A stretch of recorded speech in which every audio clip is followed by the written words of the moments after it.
Speaking podcast is a show that is founded on free-flowing conversation and may at times venture into mature subjects. Listener discretion is advised. Yeah,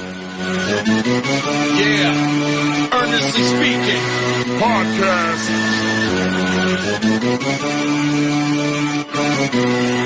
Let's get it. I'm a giant in New York, in Miami carry heat. So much more in store, my product can flood the street. Opinion Nation Godfather, CEO. Puff in the late 90s, gon' see me blow. Oh, got my hustle on, no imitation of that. Army of untouchables, Opinion Nation staff. Never an off season, homie, check the numbers. Heart throbbing my own right, supplying southern comfort. Earnestly speaking, my ego is well fed. Earnestly speaking, you're too feeble and no threat. See, I'm like a hurricane, you're a mild breeze. Earnestly speaking, leaving Eli a dynasty. Shake!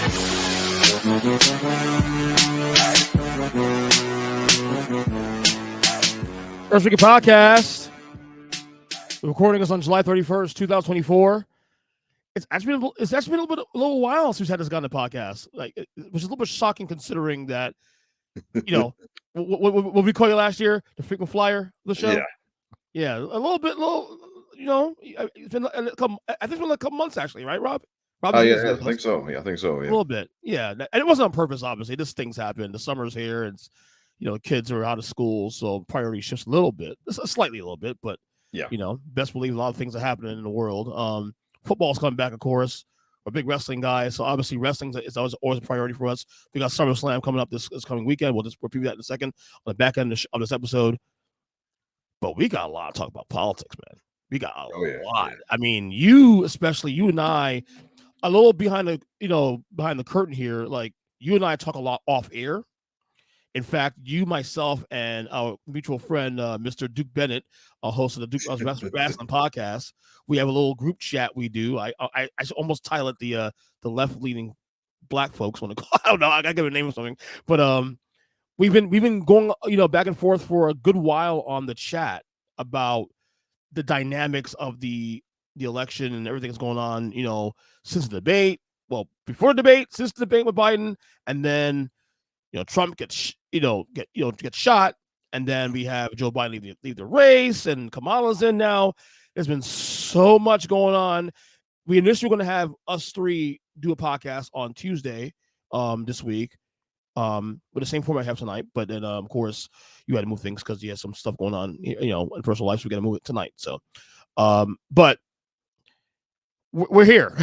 Yeah, we're here. Yeah, we're here, man. What do you out the gate? Let's start there first. We'll get into the particulars now.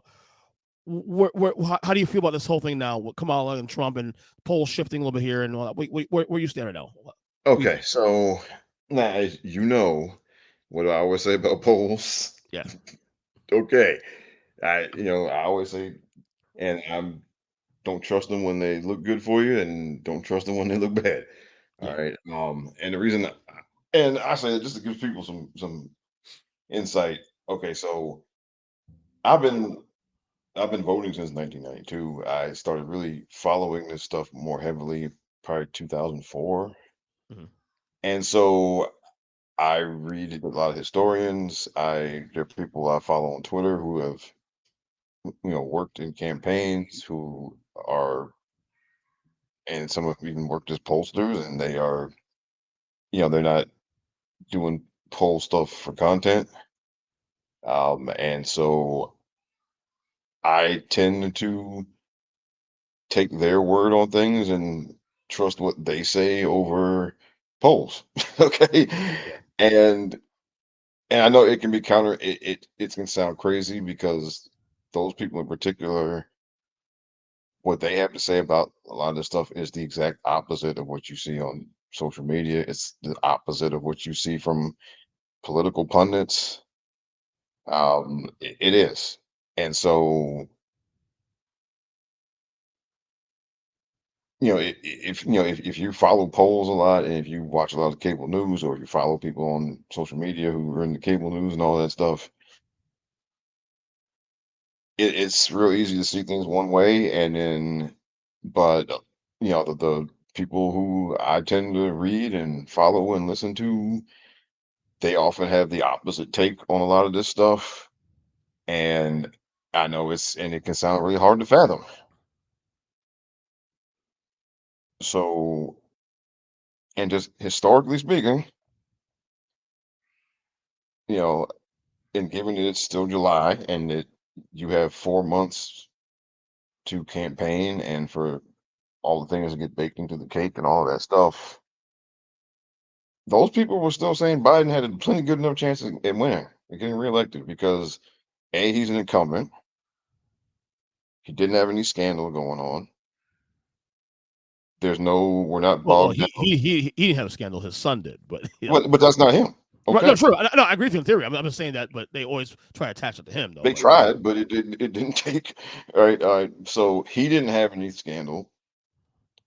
We don't have American troops bogged down in any war zones. All the fighting that's going on in the world is amongst the people over there in those countries. Like Ukraine is Ukrainian people fighting the Russians. We're not over there. We don't have American troops. We don't have American troops in Gaza, as bad as that situation is. And that's really, as far as like war and whatnot is having an effect on presidential races. It really historically it comes down to what are our troops doing, right? Look, there are horrible situations going on all over the world, and we're not completely separated from those things, no. But in terms of what people judge when they vote in a presidential election, they go based off of what are American troops doing. If American troops are bogged down in some place and getting killed and coming back in body bags, that absolutely has a negative effect on whoever's in the White House. Yeah, absolutely. But as bad as things are in Gaza, we don't have American troops over there. Okay. So he doesn't have an issue there. And we got 3% unemployment, and 2.5% inflation. All of that stuff adds up to incumbent gets reelected. No, typically yes, but I think this is the argument. You will not find a single incumbent with all of those things who did not get reelected. So, right. Historically, and best predictor of future behavior is past behavior. True. So to think that, okay, so obviously Trump could have won, yes. But this idea that he had it in the bag, that it was over, is ludicrous. Okay. That is ludicrous. Okay. That is okay. Anybody who was telling you that is feeding you garbage. Okay. Well, clearly the Democratic Party didn't heed to that warning or historical context because one of the arguments we were having for a while, you and I and Duke on our chats, is that Biden should lead the race. The polling looks look good, and we kept saying that. And you kept saying the same thing you're saying here now too on the podcast, that historical context. And my argument was that I agree with you in theory, I do, but I also think these last couple cycles have been very, how do you say it? Donald Trump has changed the entire political landscape in ways that we can't even fathom. Like there's an anomaly. These last here's what I want to push back cycles. on. Here's what I want to push back on. Go ahead. Okay, so the last 2020, he had a million problems with his administration. Yeah, and he lost. And he lost by 4.5 percentage points. He lost by 7 million votes. Okay, so basically 7 million votes, right? So he got walloped. Okay. Although to be fair though, with the Electoral College, it was a lot closer because of the states and that you want that Biden but he lost. He lost by 7 million votes. Right. Okay. And that's the only person who won by a bigger margin in the past several cycles. Obama beat McCain by 10 million votes. Right. Okay. And I think the biggest one, I know Reagan beaten was it Mondale? Yeah, exactly. I know the Electoral College obviously was huge, but I don't know the actual popular vote. But I'm looking. I got it in front of me now. Yeah.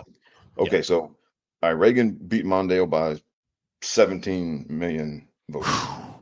We've never seen that. We ain't seen that for a while. Just put it that way. No, and and for those of y'all listening, I'm a mathematician, so I love yes. I respect that. That's why I lean on you for all this data stuff. Yeah. So I went back. I looked up every election going back to 1976, which was Ford and Carter, Right. and I just jotted down all the numbers here. Yeah. Um, so all right, Biden beat Trump by 7 million votes, Correct. and so for Trump to win the popular vote, he would have to flip 3.5 million votes, Right. and there is no indication that that was going to happen. The problem, though, is again, and I'm with you on a popular vote. 7 million. Hell, Hillary beat him by 3 million votes in in Yes. 2016. But of course, it's about the electoral college and the states that matter. And again, this comes on the polling and how much you agree with polling and that. And I know you and we look. I'm not. I look at polls as information. I'm not be all end all because polls had Joe Biden up by 10 percentage points actually, back in 2020 at this point in the race. And obviously that thing was a little closer than we thought it was going to be. He had to win by 4%, more. So, like I said, polling is you can take it or leave it. You use information what you can, but sometimes trends are trends. And the trends were showing before Biden left the race that he was losing Pennsylvania. He was losing Michigan. He was losing Wisconsin. The 3 states that Democrats absolutely have to win. Not to mention the states that he did flip blue, Arizona and Georgia and Nevada, are right now were out the margin of error prior to Joe Biden exiting the race. And again, we're going to say, well, polls, this and that. A lot of trends there. And Democrats, I mean, look, they have more information than I do, and probably you do as well, too. They obviously saw something. It's like, yeah, we Well, gotta do okay, something. so I know, see, like you're kind of new to the Democratic Party stuff. Okay, nobody panics and says the sky is falling quite like the Democratic Party. Okay, the Democratic Party has been saying this, the Democratic Party always. I mean, Obama was an exception Yes. in that they did not go into the skies. They did, and look, in 2012 they were ready to go into that after that first debate with Mitt Romney. They were ready to go into the old sky is falling After the take. first debate, yeah. Yeah, okay, so So it was a tight race at least in the polls back after that first run around. But yeah, so you know, people, Democratic politicians panicking is nothing new. Um, and so, and it's another reason that, like, because me and like some people I talk to, yeah, and because like there's some folks I've been talking to since the Obama administration on social media, and we all kind of the same mindset. But one thing that we did one big reason we did not want Joe to drop out was because the people screaming the loudest for him to get out were not telling him to hand it over to Kamala Harris. They wanted to do that whole primary. we can have a little mini primary at the convention and blah blah blah. And that was a no-go for us. And a whole lot of us, we emailed a lot of these people like Pelosi and Adam Schiff and these other folks and said, hell no. All right. Um, and because that, and the reason, and that was the biggest reason one of the biggest reasons I was so hard on Joe not dropping out was because now I wasn't born when it happened. But anybody who was around for it can tell you about Chicago '68. Oh my God, yeah, that was a mess. Okay. And then there was 1972 was a similar kind of disaster. And then 1980 was also bad because you had Ted Kennedy challenged Jimmy Carter. Yeah. And so it never ends in victory. Um, having some, open type of thing. And then on the Republican side in 92, like Pat Buchanan went after HW Hmm. in Republican primary. And that, I think, look, that did as much damage to him as Ross Perot did. I Yeah. mean, because what happens, because see, people see that, they don't see that as, historically, the American public, they don't see that as, oh, the party is being thoughtful about this and they're being, they're trying to really figure out what the right thing to do. They don't see it that way. They see it as the party's in disarray and they don't even trust their own guy. Right. And that's how it always gets received. So these folks yelling for Joe to drop out. They were talking about this whole open primary thing, and a lot of these folks, there are people in the party who wanted Joe to drop Kamala Harris in 2020. Right, right. They wanted him to drop her then because again, where the Democratic Party is they always say the sky is falling. Yeah. And there were people who thought the sky was falling in 2020 and they wanted him to drop her then. So, we weren't here for that. Okay. And so the only way we were going to be okay with Joe dropping out is if it went straight to Kamala Harris. And again, we were saying too also that was a prudent decision anyway because of the war chest. Right. Which, And then, go ahead. but but these people are stupid because they want these people who are pushing for open primary. They like I don't assume people are smart. Okay, I don't. I don't. Okay, I don't think because well you're in this position and you've been doing this for a while and you've been successful.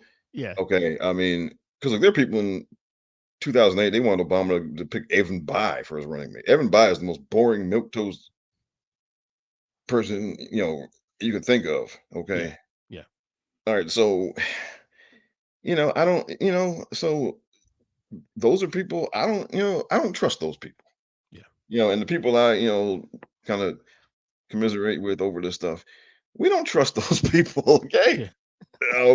So the only way this was the only it had to be her, and and that's what it had to be, and Right. look, and because look, and it would have been just horrendous optics to bypass the black woman vice president for a white guy, Well, I or agree even a with you on white, that one, definitely. I definitely agree with or that. even a white. It would have been, and whatever you thought you might have been gaining from Joe stepping aside, you would have lost from that. Yeah. Okay, and now, and you can say, well, people they're going to vote for Trump. Well, no, they would. No, look, we would all still voted for whoever they put in as nominee. But the thing is, it's more than that. Like you're talking about enthusiasm for people to go knock on doors and to make phone calls and to keep donating money and to drive people to the polls on election day and to stand in line in some cases for 8, 10, 12 hours. Right. That's where if you pull the rug out from people, that's where you'll end up losing. All right. And then that's exactly what would have happened. Okay. And now I'll admit one thing I will admit that I completely underestimated. I underestimated how much energy her coming in was going to generate. Yeah. I completely underestimated that because I thought way too many people would just be kind of again looking at what's going on and saying, "Oh man, this sucks," right? I mean, And mhm. so I did not think she was going to generate this kind of energy. Um, so I'm happy that it's here. And Now, is it sustainable is the question because she sustained um, it. well, I mean, fund rankings looks great. Obviously, record-setting $200 million in the first week and a half. yeah, You have the optics of her being potentially the first woman president, the first black woman president, as well too. And I think also too, I don't know if you still feel the same way now, 10, 12 days later, 10 days later since it happened with Joe Biden. Do you agree with the decision here? Because first off, let me ask this first. Your opinion. Why did they move him, you think? Because he was forced out. Let's cut the bullshit here. There's no he willingly did it. He was forced out. And they did him dirty. Okay. And why do you think? And why do you think they did so? Because as you're saying, you said that the numbers are still good enough to think you thought he could have won this race. The party didn't think so. They panicked. Here's the thing. They spent 4 weeks publicly tearing him down. What do you think his poll numbers were going to do? Like, do you really think his poll numbers were going to be stable? Well, debate didn't help. As you said, optics matter, and the debate didn't help. Okay, well, let's look at this now. What if they didn't say anything? What if they said, what if they just said, okay, it happens, and then moved on? But the thing is though, they're reacting to everybody else's reaction, and then the numbers start falling in another direction. And again, polling, obviously I keep saying have to put an asterisk on it because obviously with polling we have to be very careful. But the numbers were starting to go in a different direction to the point now where states that were competitive were starting to get out of hand now to where it was out of the margin of error. You had states that were blue states now becoming competitive, like Virginia, Jersey, New York, for example. This is what their intel is saying. And that rhetoric's out there. So these politicians and all that, they're reacting to what the environment is bringing back to them. And I will say again, they caused that environment because they were out there from almost immediately afterwards. Like they didn't wait 2 weeks after the debate to start saying this. They were doing this immediately afterwards. Yeah, because the reaction was So, just huge. The reaction was pretty swift.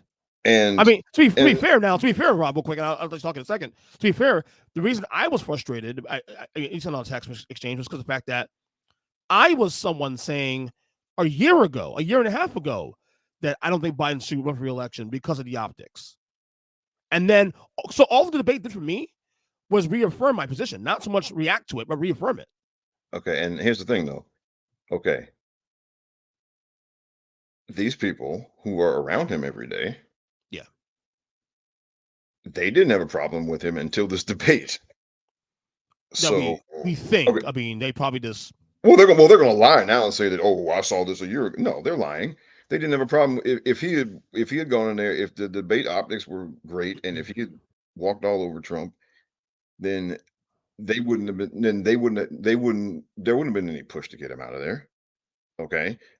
They had no and these people are, again, they're being disingenuous. Okay. And look, we all knew he was old in 2020. Yeah, but the thing was, he was old 2020, but he was much more coherent in 2020. Like, no, even he was just as coherent as he is now. That's the problem. If you watch the debate in 2020, I watched it recently. You watched the debate in 2020 versus 2023. Just 3 years make a hell of a difference. 2024. Well, he's older. 4 years make a hell of a difference. Here's the thing. Here's the problem. Okay. On the other side, you have a guy who randomly starts talking about Hannibal Lecter. Of course. Okay. You have a guy on the other side who if you think Joe was having cognitive problems, what is Trump having? He's weird. We get it. But the thing is, Rob, but that's the problem. The problem. No. The problem. But I don't expect that side of the aisle to do. Right. Go ahead. The problem is Trump will do all types of weird, wild crap, and people just say, "Oh, well, that's just how he is." I mean, and no, this guy wants to be president of the United States. But Rob, you can't just say that's how he is when he starts talking about Hannibal Lecter. Okay? Right. You're not wrong. You're not wrong. Okay. However, I've gone past the point of holding that party accountable. They're not going to. But that's part of the problem. You got to hold them. We've given up. All you can do is problem. Yeah, but I mean, we're not their constituents. Their party has no accountable. They refuse to. The media doesn't either, though. Okay, because and this is the other thing, right? The political media, they want Trump back in the White House. No, that I agree with. That I'll fall with you on. I mean, at least the mainstream media definitely wants him back. All of them. Yes, I mean, the only people who don't want him back in the media are like the most left wing of people. Okay, like people, like Rachel Maddow doesn't want him back in the White House, right? But like, all these regular people in the media, because they gripped off to the guy, dude. Both sides, that's the one thing about Trump. I will say, he has created a lane for people to make money now, and on both sides, to where they can grip off this stuff because Trump equals money. Yeah, and so they want him back, and they believe that whatever happens, well, one, like amongst a lot of like kind of DC political media, they have this kind of. They have too much faith in America, I think, and they just simply believe that, well, if there's a guy in the White House and things go really bad, that we'll just the next election we'll just vote him out, right? And they're not taking a lot of this stuff seriously, and they want Trump back in the White House because there's there's scandal, his people leak to all the press. and there's all this gossip and all this stuff that goes on. And I mean, Biden's people, they don't leak. They just, they come to Washington, they come to work and they do their job. And it's boring. It's boring to cover, right? And so the media folks definitely want him out. They want Trump back, but that affects coverage. That's why the debate got the coverage that it did. Yeah. If let's think, if you were just calling it straight, okay. Actually, first of all, Biden's answers to the questions were fine. It's just that when Trump was doing his thing where he just starts running people over, yeah, I mean, Biden got caught looking, right? But his answers were fine. No, But and I've always defended that. You go back to my tweets back in Yeah. June when I watched it. On substance alone, once you were able to understand what he was saying, he won on substance. I've always defended that. It's out publicly. It's on this podcast. It's on my tweets. I've always defended that Joe Biden won that on substance. But we know it's not about that anymore. It's about optics, first and foremost. Well, yeah, but the optics, here's the thing. I mean, but framing matters. Like, for example, Hillary with the emails, right? Yeah. Because Hillary would win a primary. She'd win a primary by an overwhelming margin. And then the headline the next day was about emails. And that happened for the entire primary and general election. Duration of her, probably cost So the election. That's framing, right? That's media framing. Now, if you want to say that the media framing was never going to be in Joe's favor and that they were going to frame everything in the worst possible light, and that because of that, yeah, it was probably better for him to get out, I will listen to that argument. That is a fair, and that is yes, that is absolutely. But without that, like if they didn't frame the debate that way, I'd be willing to bet that you wouldn't have had as many panicked Democratic politicians. And then there's a whole domino effect. Right. Now, okay, so I'll make a concession to the media framing was never going to be in Joe's favor. I'll make that concession, and it very well may have gone against him to the point where it might have cost him the election because they were going to keep hitting the worst possible interpretation of what was going on. I will concede that. And that one thing Kamala Harris, did is her coming in there, it shook things up to the point where, at least for a few weeks, they haven't been able to cook up some type of negative framing for her. Yes, it's gonna come. And well, they're going to do their best to try because again, they want Trump back in the White House.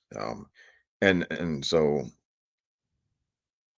you think CNN wants him in there too? Also, CNN's not liberal.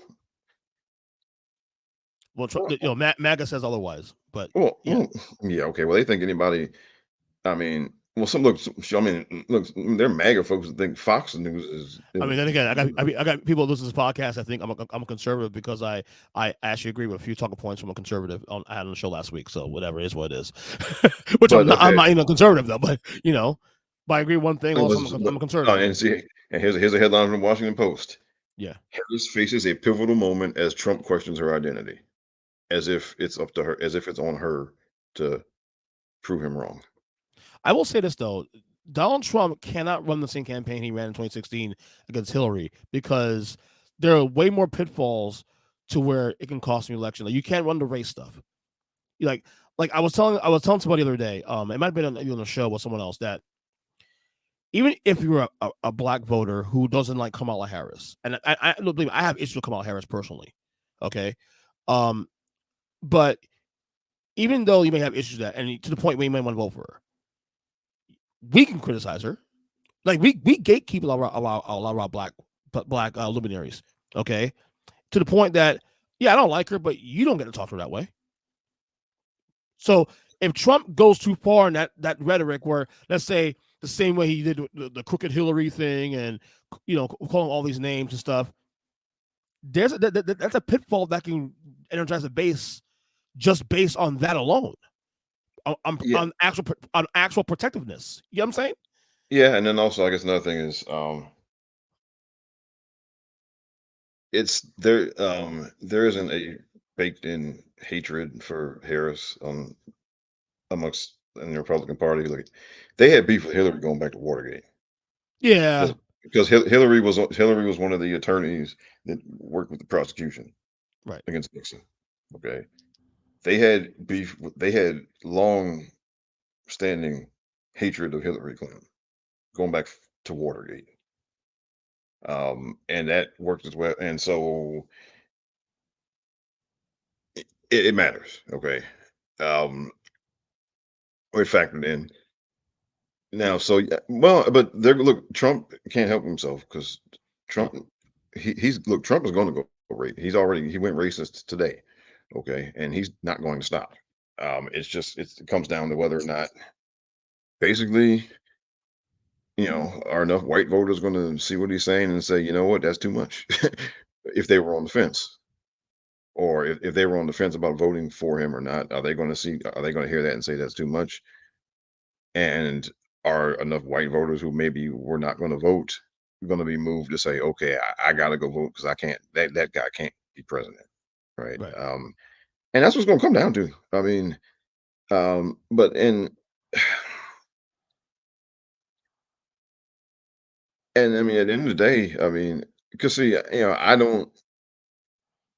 blame the people who voted. If you vote for that guy, I blame you. Okay. I don't it is not the Democrats' fault if you chose to vote for Trump. Okay. You chose that. Okay. And we all know what that guy is now. Okay. A lot of the voters, they call it the Obama Trump voters, for example, that There it were is. left leaning. They, I feel like they do that because of resentment. Because I always ask, okay, I get you're mad at the party. No one disagrees that some things about the Mad party. for what? What are you mad about? Okay, what are you mad about? Number one. Number two, is there a policy on the other side that you like now more that the Democrats aren't at the very least championing for? Because again, this is the thing with me. I'm a policy guy at the end of the day. Like I'm an MPA. I have massive issues with the Democratic Party in the way they do their primaries, whole nine. And we can have all those debates to the cows come home. Ultimately, there's really two choices. Like, yes, there's more. Yes, there's a libertarian. Yes, there's all this, but they have no chance of winning. Ultimately, there's two choices, and there's one choice that I believe that are closer to me on policy than the other. That's simple. Okay, now I got to ask you, what's your issue with them with how they do the primaries? Well, the super delegates thing, and They changed that though. they did it as a 2020. They still did that. Okay, they've changed it since they've changed the process. So now I always thought the GOP primary was more fair than the Democratic. I Like disagree. whoever wins a state gets all the delegates. There's And I no think splitting that. None of that. and I think that's less fair because basically, I mean, the primary can be over after two or three after after 3 or 4 states, it could be over because somebody can mount an insurmountable lead, and it's effectively over. Because what happens is if you win Iowa, New Hampshire, South Carolina, if you win those 3 and you get all the delegates, then everybody else's money starts drying up, and it's over. Um, In the case of Trump, of course, that happened this year. Like it was over for the word go. well, yeah, well, I mean, because he's effectively an incumbent on that side, Yeah. but um. But on the and this is important on the Democrat side, it was an 88, Jesse Jackson. In Dukakis, yeah. Yeah, well, because part of Jesse's concession at the convention was that they changed the delegate allocation from winner take all to proportional. Mm-hmm. Because again, he said because that um, it makes it more fair for other people than just the the designated front runner, right? And look, if that didn't happen, Obama doesn't win without that because Hillary won. She won Pennsylvania. She won Texas. She won California. She won New York in the 2008 primary. if it was winner take all, then it'd been over. Right. Obama won the primary because even though he didn't win those states, he still got delegates, and he basically he won most of the small and he won. They got their victories in the smaller and medium-sized states because Hillary had the she had the institutional advantages and the name recognition advantages and relationship advantages in those bigger states. Yeah. And so she won all of those. And if it had been winner take all, then she would have crushed them. Yeah. So that proportional, allocation is how he won in 2008, the primary. And so, personally, I think that's more fair because it gives more people a chance, and also gives you a chance that if you don't win immediately, that you still can be in it, and also, there's way too much emphasis put on Iowa and New Hampshire. They're small states. They're not representative of the country, No, they're but not. the media has made such a big deal Yeah, out of it. to me, to me, the racism starts against South Carolina. Well, no, you're right, and especially on the Democrat side, because Right. that's the first state where you have a sizable, Yeah. black population in the It's a little voting. more little representative. Like Iowa's 91% white. Yeah, and New Hampshire is like 80-something% white. Like, what are we doing here? Like South Carolina is a little more balanced in that and nuance in that way. Let me ask you a question though. Now that we're like 11 days past since the switcheroo, are you okay with it now? Are you still disgusted with the party what they did, or are you come to terms with that now? That I'm Kamala is okay out. with it. I'm okay with it because it went to her, and because everyone, nobody played around, and nobody tried to get cute. There wasn't any funny business. Um, Bill and Hillary came out. And look, Bill and Hillary are loyal Democrats. Okay, however, whatever Hillary might feel about 2016, when it's time to support the party and and support the right person for the party, she has always been on board. Okay. Yeah. And so that they came out immediately, and they were trying to salvage the donors for Biden before he dropped out. Um, because Bill knows what it's like to have people in your party telling you need to get out, because there were people in the party trying to telling him he needed to get out, over Monica Lewinsky, and so he's been there and he knows what that's like, and um, so that they got on board immediately. They didn't waste any time, and now we were looking at Obama a little funny because he waited a while, but it turns out he had a big announcement planned, basically. So, that ended up being okay. But a lot of the rest of these folks, again, like Pelosi and some of these other folks, um, you know, I still got nothing for them. Okay. And Nancy Pelosi, of all people, who is older than Joe Biden, telling him it's time to go, that's pretty rich. Okay.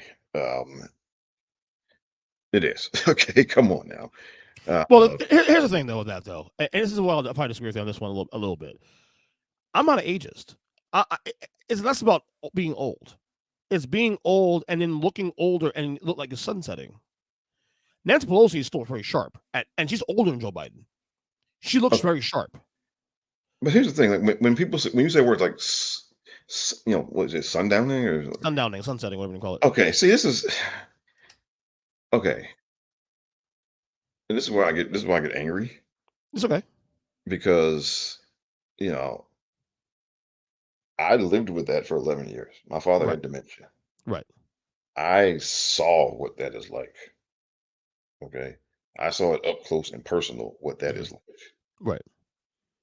and to get up here and say that a man who has had a lifelong stuttering problem and who has to sometimes stop himself and get himself together before he talks. To say that he is sundowning is pretty damn insulting. Okay.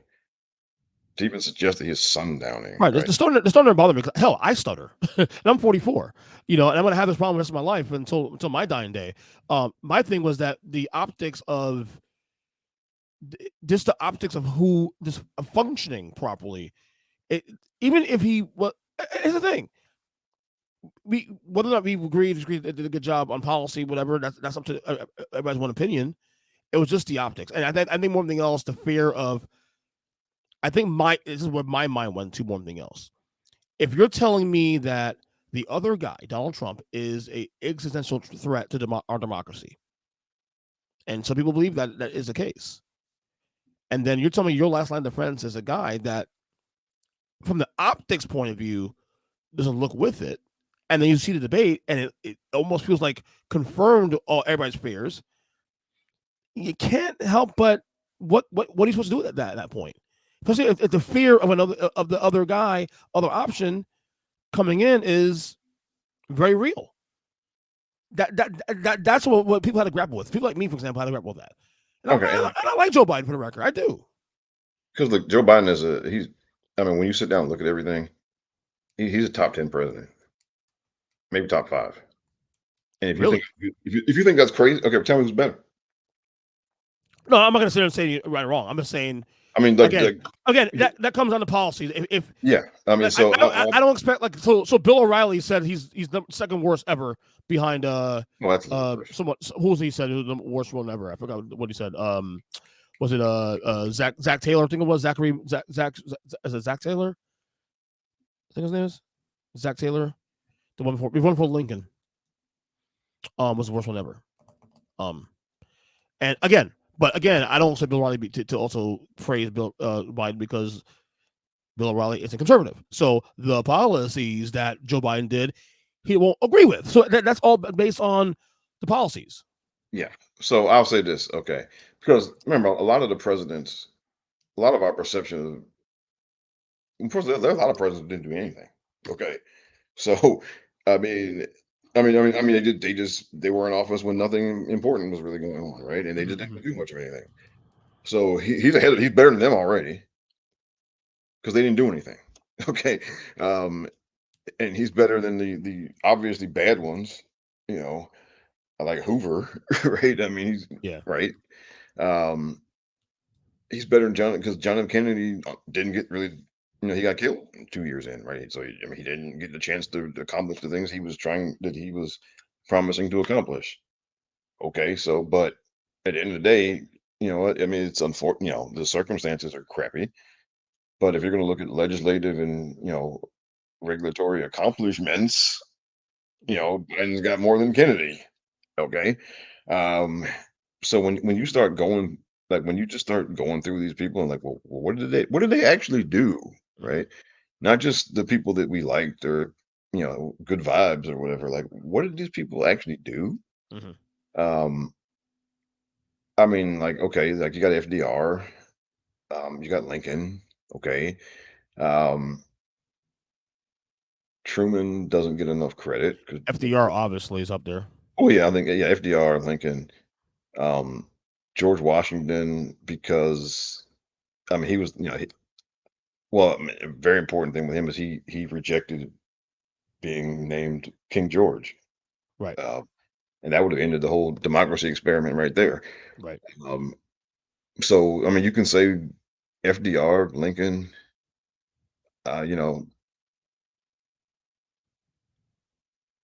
Eisenhower, even though it wasn't his intention to do all of this stuff on integration, he ended up doing it, right?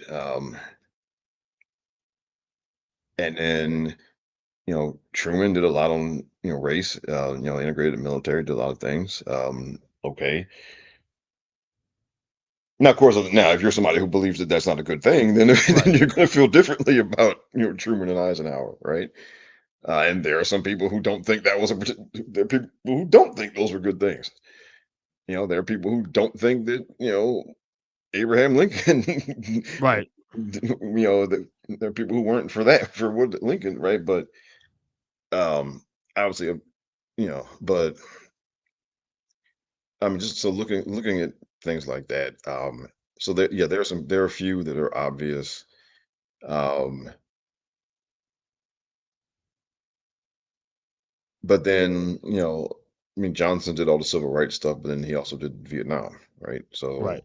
Counts that out in um, a sense. Yeah. Almost yeah, counts I that out. mean, yeah, well, yeah, I mean, um, Bill had look at the Lewinsky stuff not happened. I mean, even though that had nothing to do with policy, but just from a perception standpoint, an optics standpoint, and all of that, he loses points for that. Um, Now, look, the right wing folks will think Reagan is the greatest thing ever, but I mean, if you look at politics, I'll admit, I used to admit that. I used to think that, well, for a while because, well, back then I was was a Republican, but I also, look in hindsight, Reaganomics was the worst thing that ever happened in America. between It doesn't work. It doesn't work. that and then how all the AIDS, now he's just like, oh, whatever. Um, yeah, it was just, and then Iran Contra, and Yeah. I mean, so I mean, if you go through one by one and just compare legislative accomplishments, and when you consider that Biden got a whole lot of legislative accomplishments with the 50 vote Senate, Hmm. okay, which where you couldn't afford to lose one vote, um, and much more narrow margin, to get anything passed. Um, and now I guess the real tricky one would be comparing him to Obama, right? Hmm. Because of course Obama does the Affordable Care Act, and also I think the other, then there's getting Osama bin Laden, and Yeah. then I think the other thing is that, but oh well, and then the other thing was that I think would be big is that Obama coming out in support of gay marriage. Yeah. But here's the thing with that. He did that because Joe Biden went out there first and said, Yeah. "Oh, yeah, he's Sure gonna," did. he said, "Hey, guys, look, he's because, I mean, the activists were getting real antsy with Obama, like, "Dude, when you gonna do this?"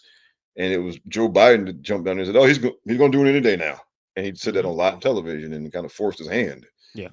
um, because, again, Democrats can be cowards when it comes to a lot Of of course. Yeah. things, Hmm. and they were scared to, even though I maintain that the majority of them either were for gay marriage being legal or they were okay with it, Yeah. and they were lying. They lied when they said they weren't.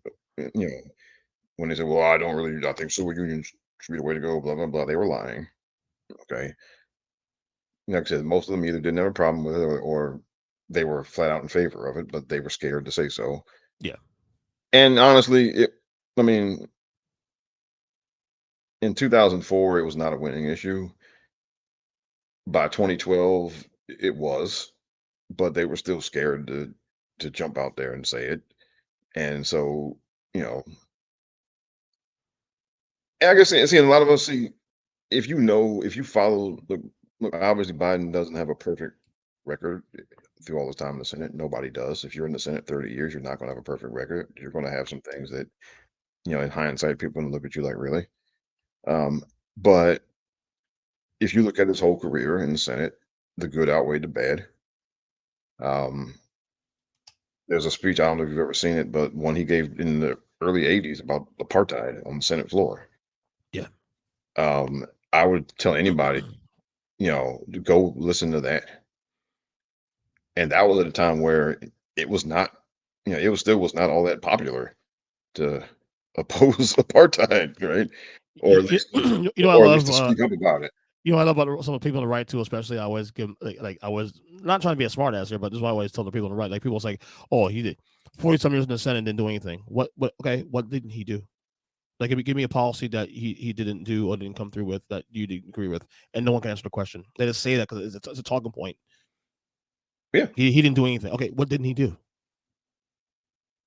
Like, we're grown ups now. Like, yeah, you can't just say things to say things and with no meaning behind it. right, exactly.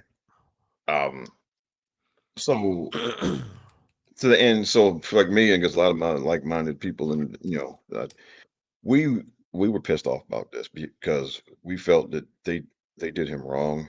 The way this whole thing went, they should not have trashed him in public like that for 4 weeks. I mean, him winning that election. Look, if you believe that Trump is a threat to democracy, then you also should believe that Biden winning in 2020 essentially saved the country. Yeah, there's some of that there. Okay. Yeah.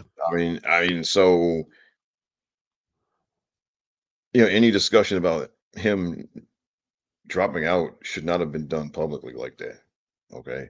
Right. And it just should not have been. It should have been, that should have been behind closed doors, and it should not have been leaked Right. out.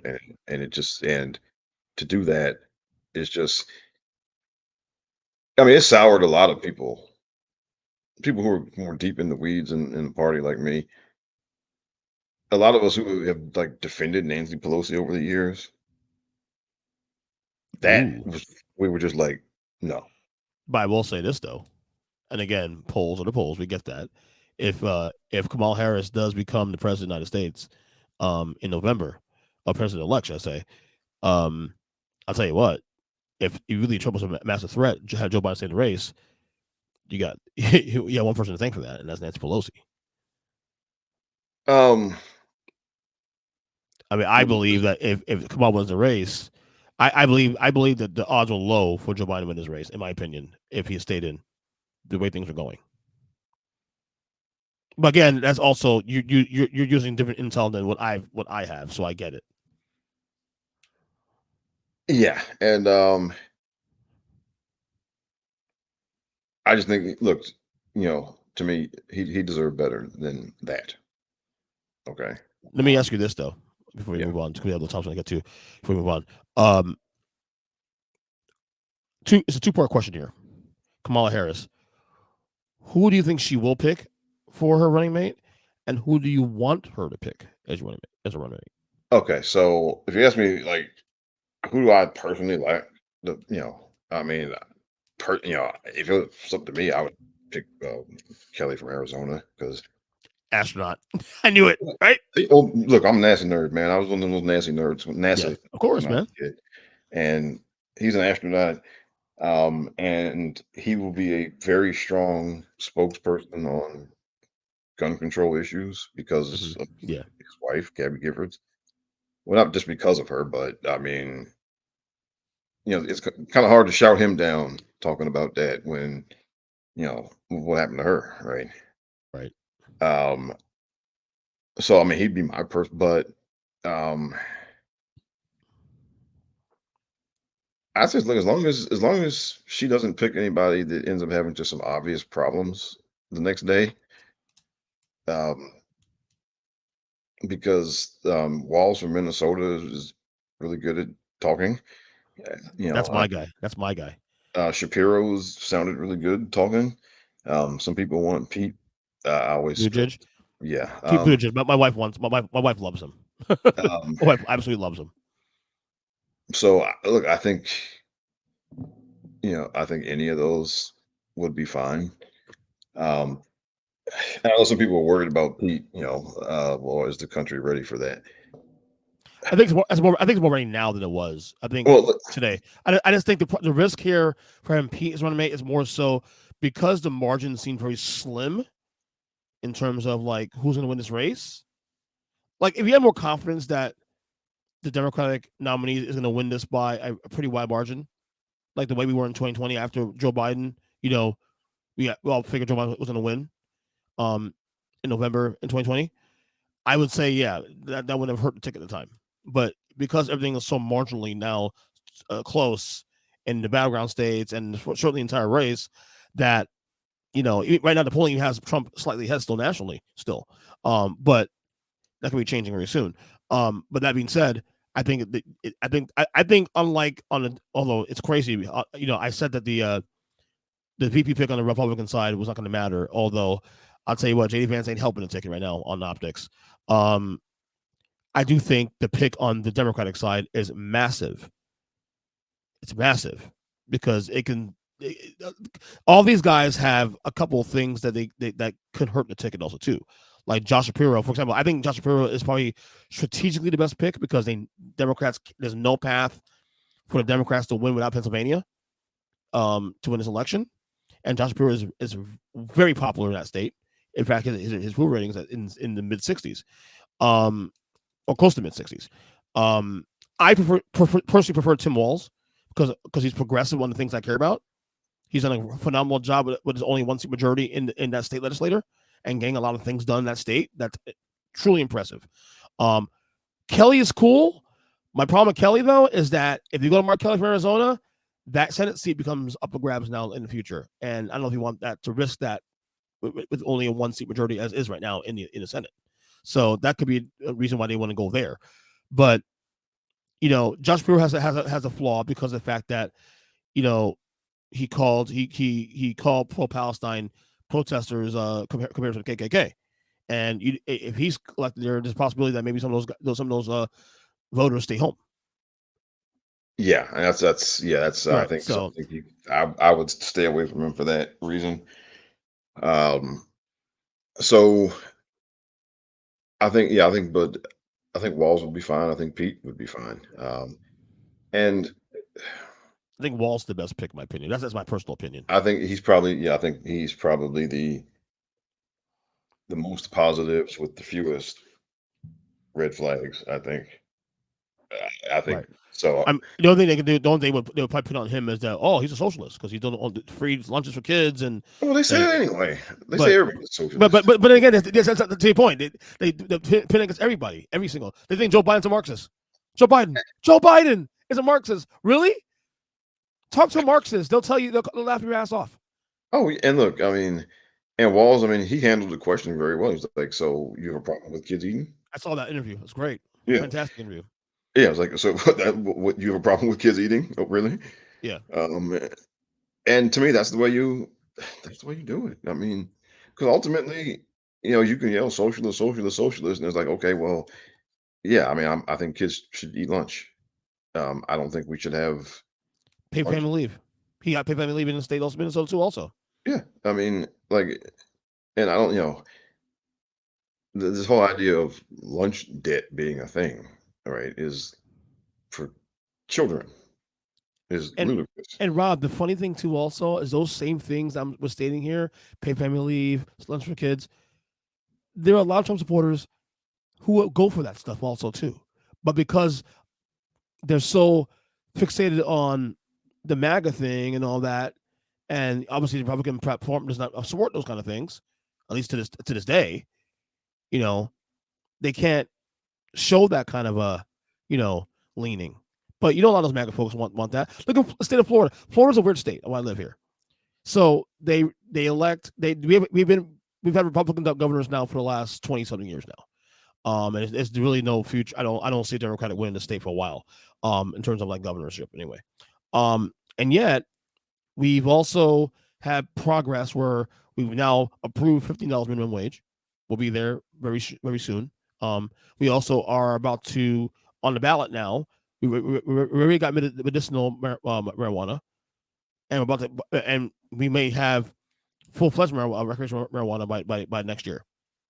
So we're a state with a lot of liberal policy leanings, but the Democratic Party just has a really bad messaging issue here in Florida. Well, and because here's the thing, all right, this stuff always comes down to racism. Okay, okay. Because there's definitely some of that, but there's also some weird things about where are Democrats lacking? Where are they lacking? Well, I've said this. I've been saying this for years. Every dysfunctional thing in this country has roots in racism. Okay, and because there's history of just when did Social Security used to have like universal acceptance, like almost 100, and things like food stamps and temporary assistance, welfare and all that stuff used to have much higher approval ratings. And when did those approval ratings, public schools, right? Those things used to have much higher approval ratings. When did the approval ratings, if you look and there's a coincidence that, public opinion of those things started to go down once we got access to them. Right. Okay. Um, and there's, I mean, just, like with public schools, right? I mean, you can look at historically, private schools began to become more and more of a thing after Brown was Board of Education. Because, okay. And that's just, or, the highway system, right? I mean, and people are like, look, I mean, the highway system is racist. Okay. Because they bulldozed black neighborhoods in several major cities to build highways. Right.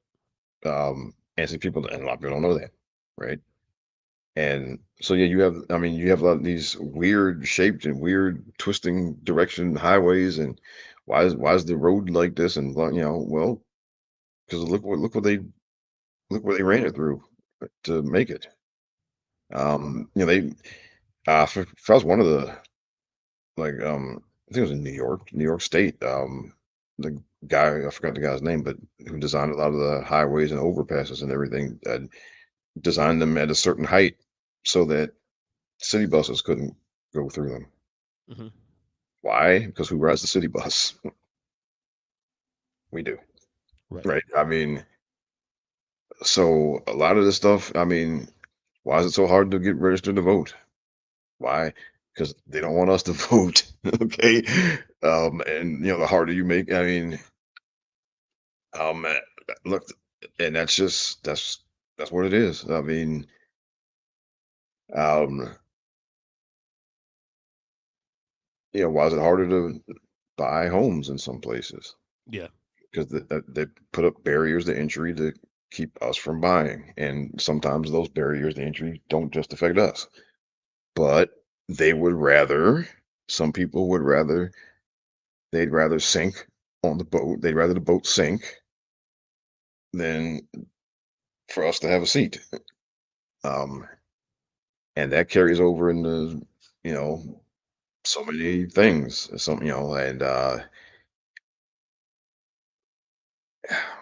And you got. I mean, you got to start there. I mean, Hmm. you know, um, because I look at Hillary when she said that whole thing about the deplorables, right? And I mean, Yeah.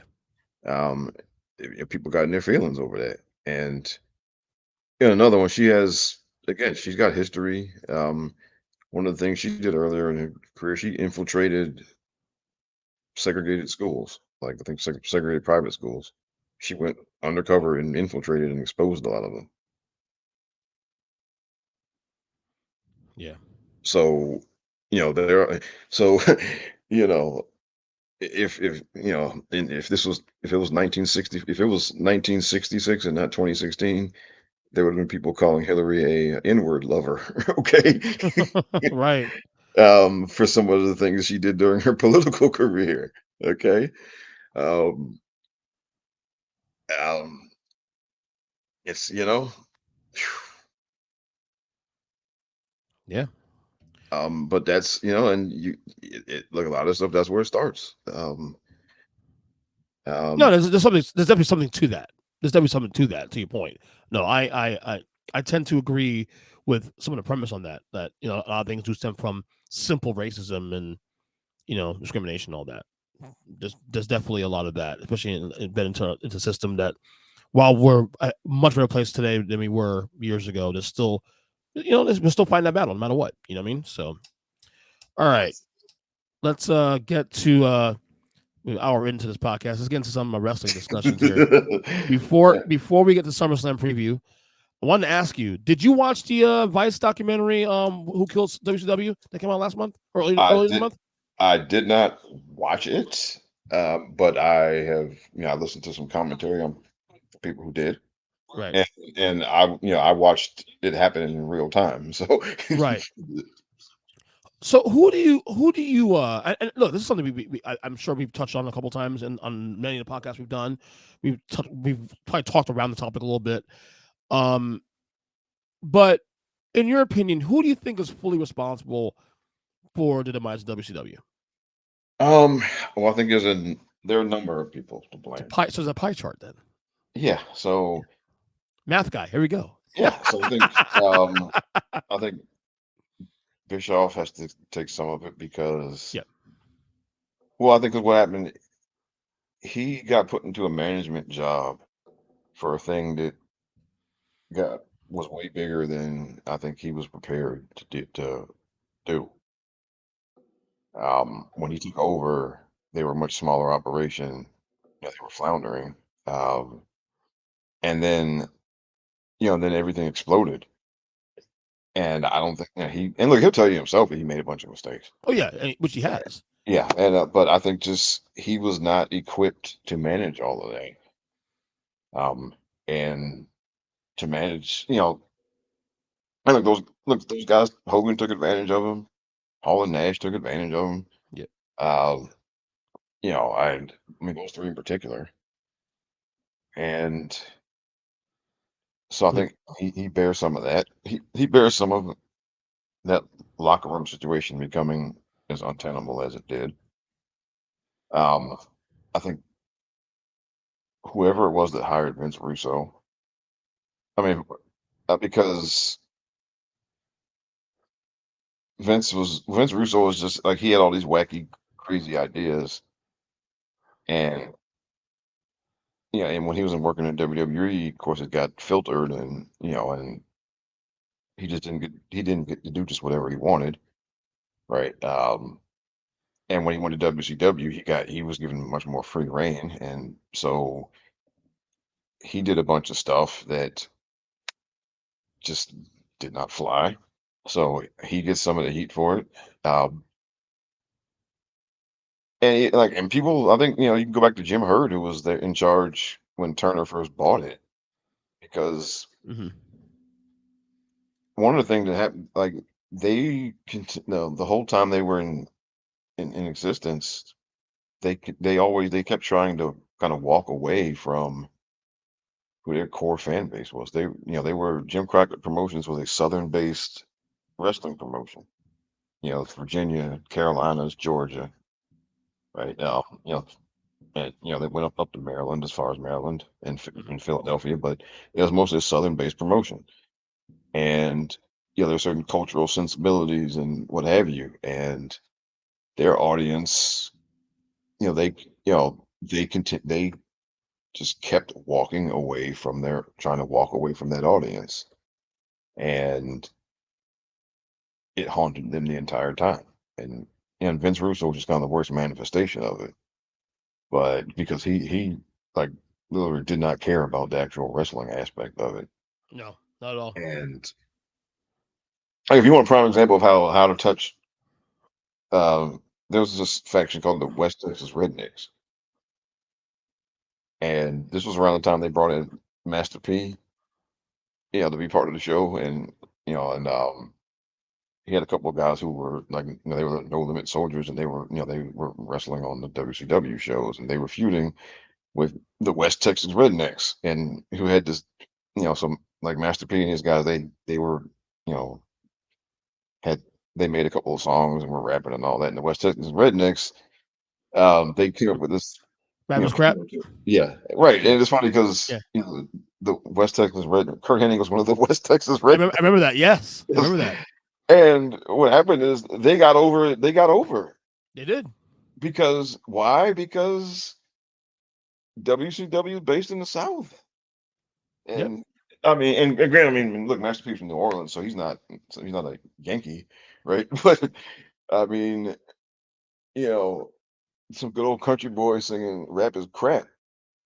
It, you should have known better than to think that those guys were going to be the heels. Let me ask you a question. Are you a Vince Russo fan at all? No. A lot of people like to shit on him though, but I know there's Um. more than just the. Well, I'll say there's one thing there's one thing that I think he did right, and that is he found the way to he found a way to use everybody. Like everybody got on TV with him. He utilized in other words, he utilized the roster, Yeah, maximized the so roster. that is the one thing I will give him credit for doing. Um, but the way I mean, but the stuff he did with those people was no. I mean, And but it's so weird because I follow him on social media and like he's like, I'm so done with wrestling and this and that and wrestling this and that. And I'm like, but yet you still talk about it all the time. Like you sit there and say, wrestling's not my life, except you literally have a platform where you have older former wrestlers on your platform. Most of your shows are all based off of wrestling itself, whether current or before. So you can't sit there and say that you're not about that stuff at all when literally all your content is all based off of that. Your fame is all based off of that. Like why lie about it? Let's lean into it. Be honest about it. yes, exactly. And I mean, look, he's no different than all these other guys who were in the business who have a podcast now. Yeah, exactly. Like stop. Be authentic about it. Just lean into it. Be Yeah, honest. and so I think look, he bears part of it. Yeah, so him, Bischoff, Jim Herd, because like Jim Herd ran off Ric Flair in 1991, Yeah. right? Um, and he ran off some other people. He like you know Bill Watts, because Bill Watts ran off Paul Heyman, who at the time Paulie dangerously. So basically you and I on the same page. Basically a death by 1,000 cuts. Oh yeah, and it's just yeah, it was just yeah, exactly. And then now obviously the Turner people are the ones who put the bullet in. I mean, Yeah, I think the turn folks get most of the blame because at the end of the day, if they wanted to fix it, they could have fixed it. I mean, absolutely, it was still a profitable product. It could have still made money. yeah, You know what I'm saying? and yeah, I mean they would. I mean you would. Yes, I mean they would. You had to, they needed to scale down, the roster because they still had all Of those people course. just But it guaranteed was a money. fixable. I mean, look, even though WWE came back, it was crushed from the ratings at some point. It wasn't like WCW was doing shit ratings. It was still doing good ratings, but it was nowhere where it was 2 years prior. Right. Well, look, But they were doing 2 million viewers when they got canceled. Which, yeah, like I mean, which if you back then think was of it, still a lot. like if Raw was doing 2 million viewers every week now, they'd be popping champagne every week. Thank you. Okay. So, and I mean, there are reasons, obviously, that, and we don't need to go through all that why, you know, but still, they weren't, but 2 million viewers was nothing to sniff at back for cable, was nothing to sniff at back then either. Like 2 million viewers for basic cable, even though it was down from what they were.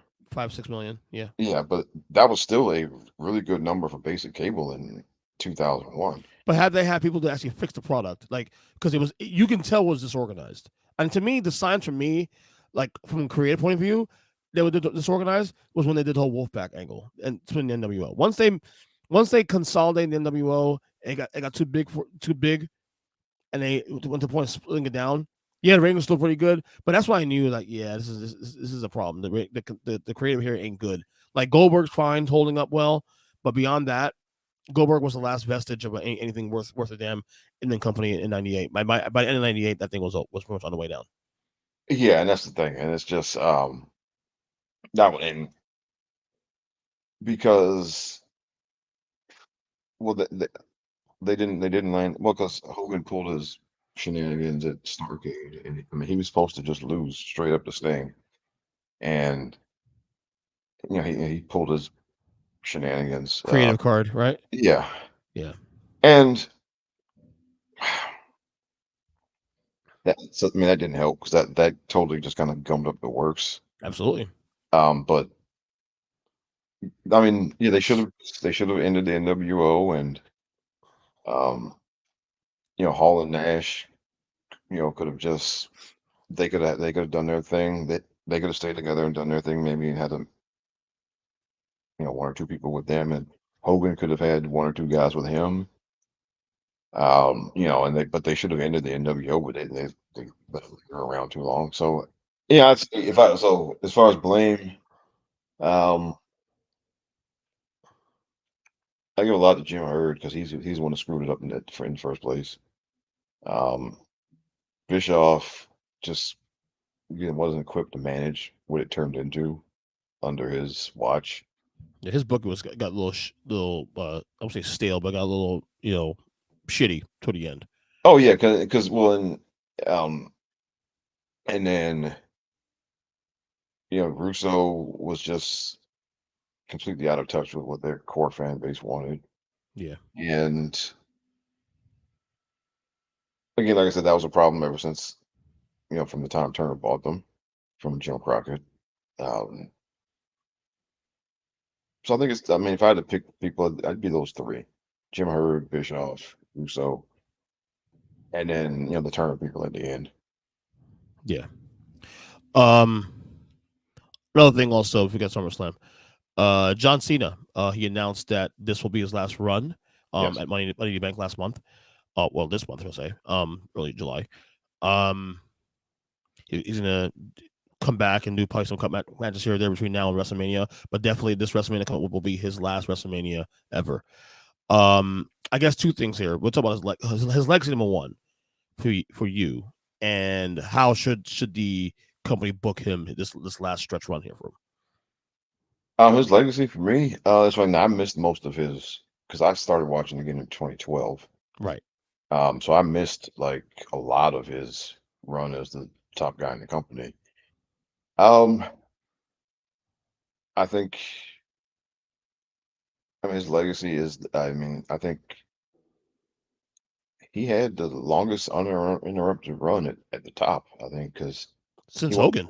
he won his first world title in 2005, and then he didn't become a part-time guy until 2017.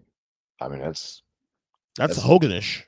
yeah, that's longer, and because Yeah, longer. Yep. yeah, that first, I mean, because Hogan, that first run of Hulkamania went from like 84 to like 92, 93. Right. So, now, of course, that was also with Cena. There was also a period of time where there was a very vocal opposition amongst the fan base to what was going on, what they were Mm. being presented. Yeah. Um, I don't put that on him, um, but I mean, you kind of have to factor that in, and that there were definitely, and there were some stretches here or there where business kind of dropped. Again, I don't put that on him. I think I don't know. Well, just with a lot of fandoms, even not even there are people who just don't want to accept that. Okay, you started watching this when you were a kid. Hmm. You were the target audience. Now you're 30. You're not the target audience anymore. Yeah. So if you're going to keep watching this stuff, you got to be willing to accept that you're not that they're not you're not the target audience. Like, yes, they want you to come spend your money, Yeah. but they're not writing the show for you when you're 35. Okay. And if you're going to stick with whether it's because we see this with Star Wars fans, we see this with some of the MCU fans, and no, there's a whole lot of different things, right? There's just this. Okay, I started watching it when I was 8 years old or 12 years old, and they and it was the greatest thing ever, blah blah blah.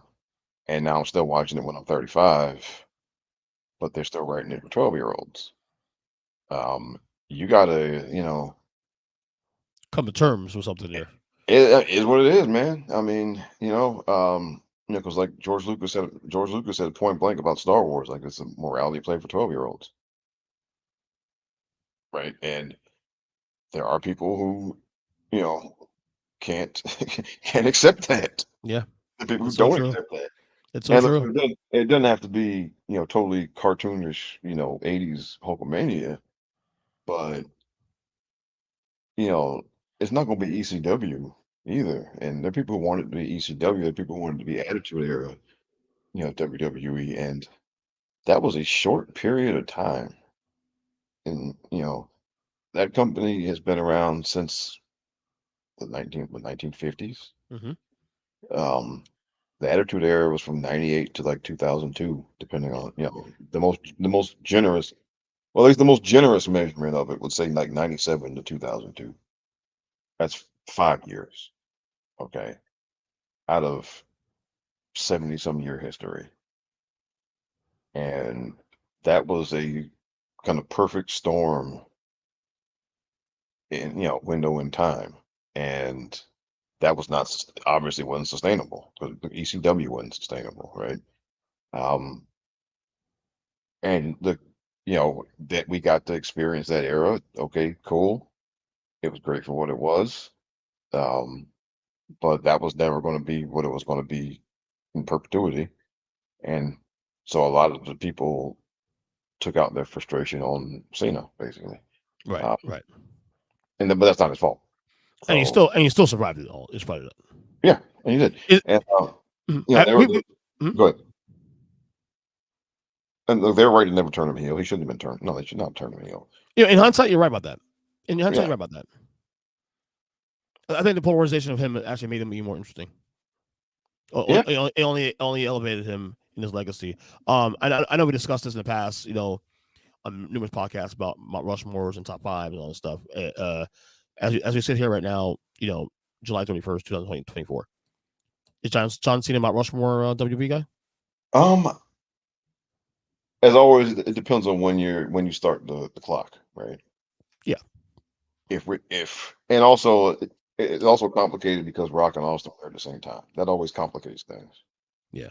Because But I think we when we discussed that back in during WrestleMania season, you and us three, you and Duke, we differentiated that The Rock, while we can use the whole Rock Austin marriage thing as that may hurt The Rock, at the end of the day, The Rock doing what he's done post that era and the relevancy he's had, so past that era, and him coming back every so often and him come back and carving his own lane, especially what he did this year with the Final Boss character, I think elevated that. I think he's been enough time and enough things have happened to say, yeah, while Austin gets credit for that era and elevating The Rock in a lot of ways, The Rock's done enough also to separate himself from Austin too now at this point.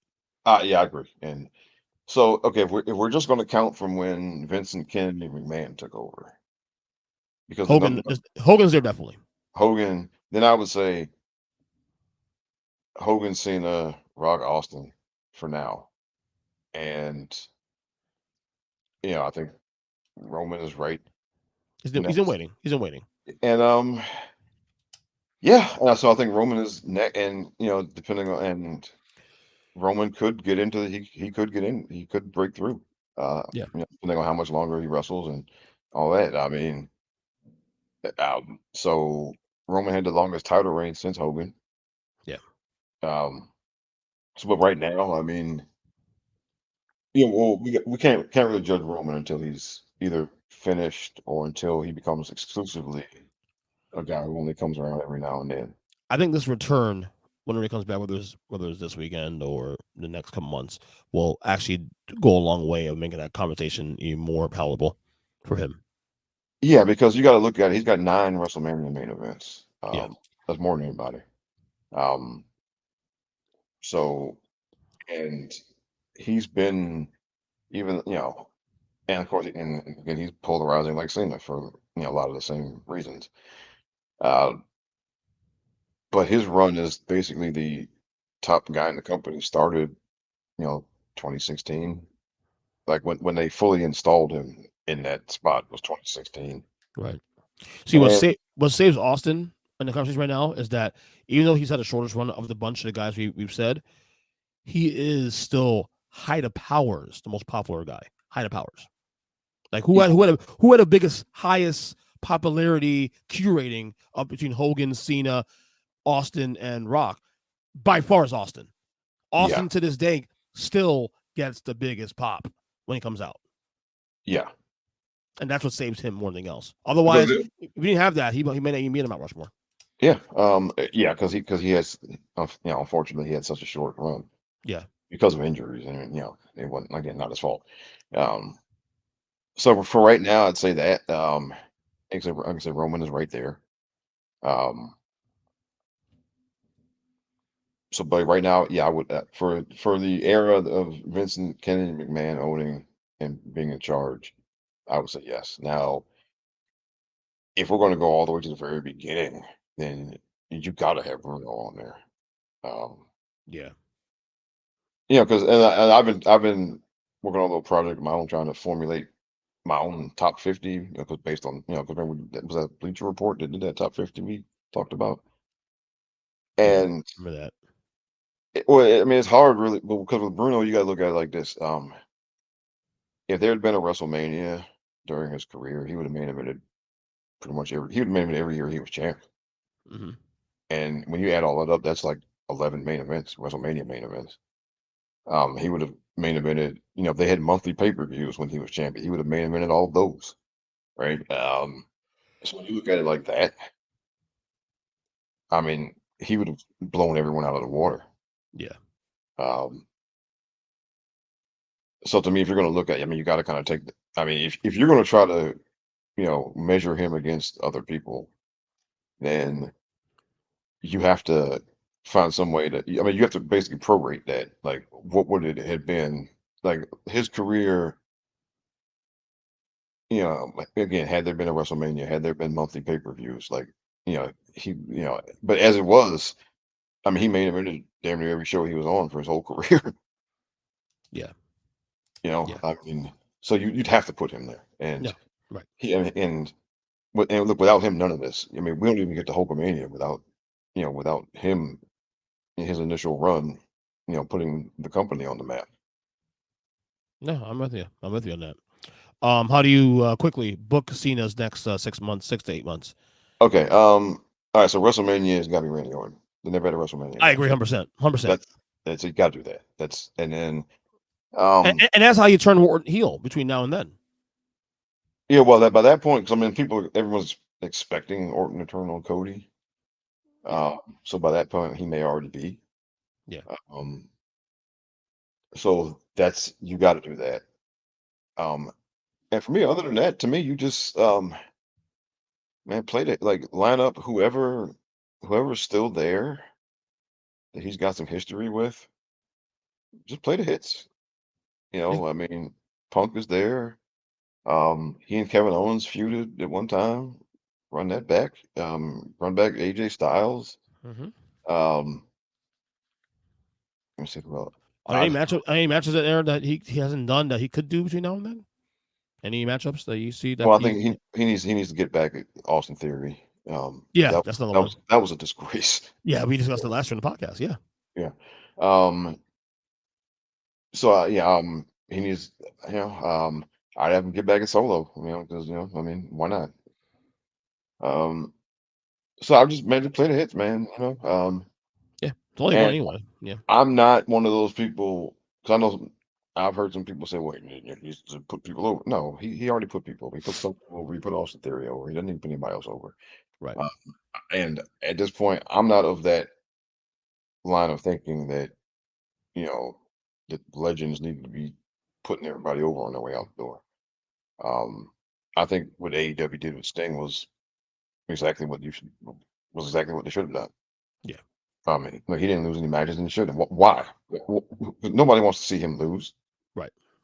Um, right. I mean, we're past the point in Cena's career where people want to see him lose. So you're not getting anything out of that. Yeah. He's on So top. Only on top. Yep. I play totally the agree with that. hits. He should win. Whoever his last opponent is, he should win, and he should go. Look, the Undertaker won his last match, right? It's okay. It's fine. You don't have to lose your last match. You don't. Okay. You don't owe it to all these people to take a bunch of L's on your way out the door. Yeah. At least I don't think that way anyway. I mean, All right. All right. All right. Get the SummerSlam matches. So far we got 7 matches that are confirmed. I'm assuming they probably add one more. Maybe 7 isn't good enough for here. We'll see. Real quick, before we get started on these matches, maybe it's just me because I've been watching week to week since WrestleMania. Kind of like a little lull between Mania and now. I don't feel, and maybe it's just me not being as tied to the product as I was before Mania, and probably for the last year or so now. I don't feel a sort of hype to the SummerSlam this year.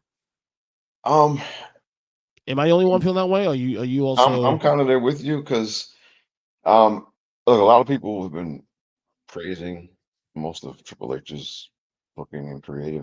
Mhm. I think he is really good at getting trains to run on time. Yeah. I think he's done some really good stuff as far as the overall TV production. I also think that he has a tendency to drag some things out. and he also has a tendency to um kind of telegraph things. Hmm. And well, and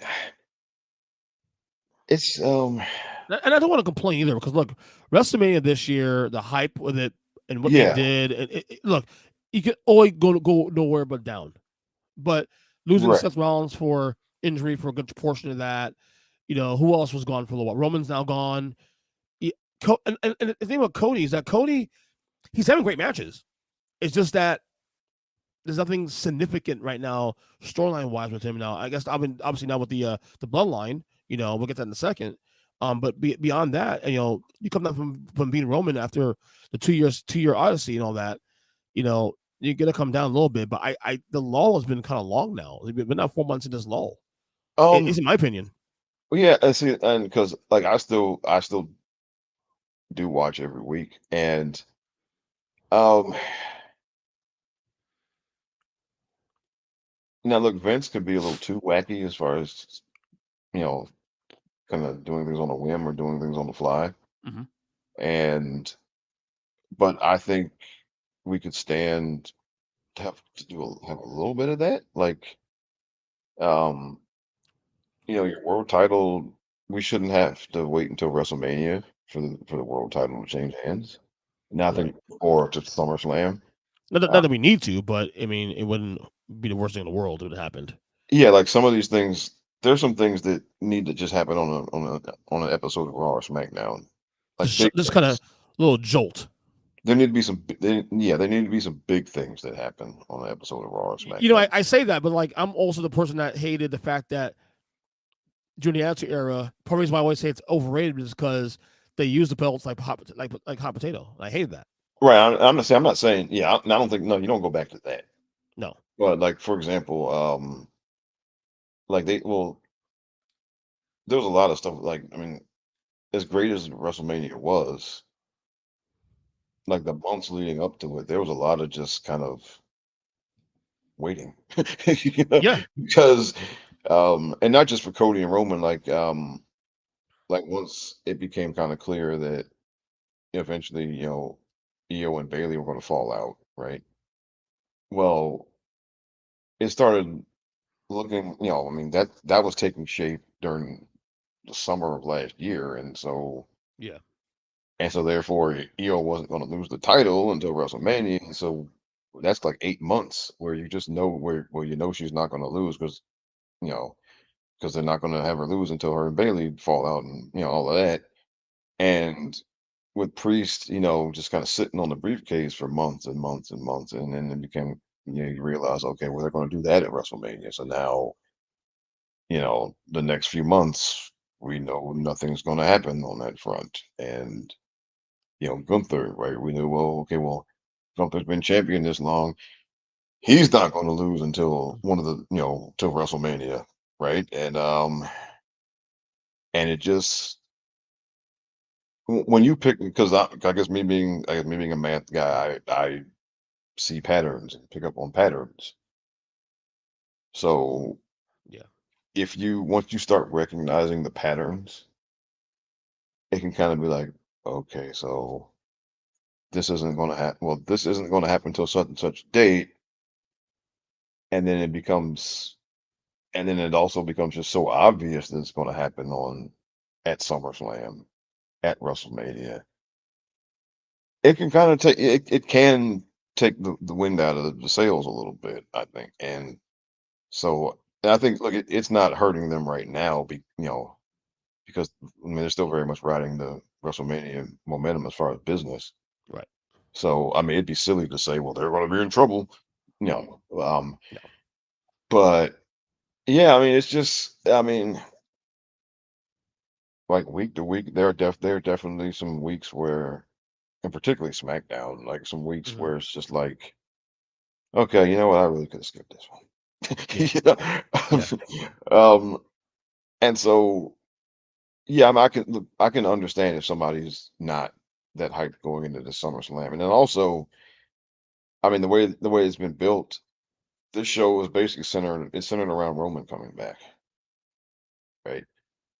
That's that's what they made the big. They built everything towards that being the most important thing to expect on this show for him Right. to return. Hmm. So there are going to be people judging this show entirely on that, Do you think he right? comes back? Do you think he comes back on the show? Because there's a lot of rumors. Dirt sheets are starting to say that he's definitely on the way back. Now, whether or not SummerSlam is the identified as the spot to do it, I think it's too soon for Roman to come back. Though, I'll be honest with you, in my opinion. Um, In yeah, my opinion, anyway, I think it's too close. Like it's got to be a little more spaced out. In my opinion, it's just me as me. If I'm writing the shows, so they'll stay a little longer. They'll be a little thirsty. um, I don't disagree with you. Um, but I think,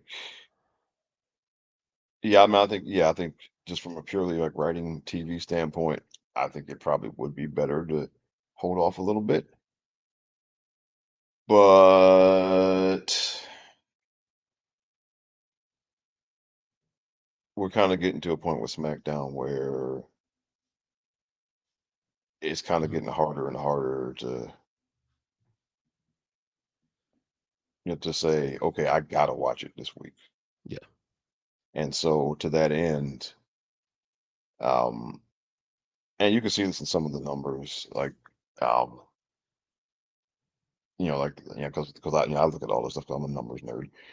Um, and it's not gloom and doom or anything, but it's just a lot of things are just kind of flat numbers wise for SmackDown.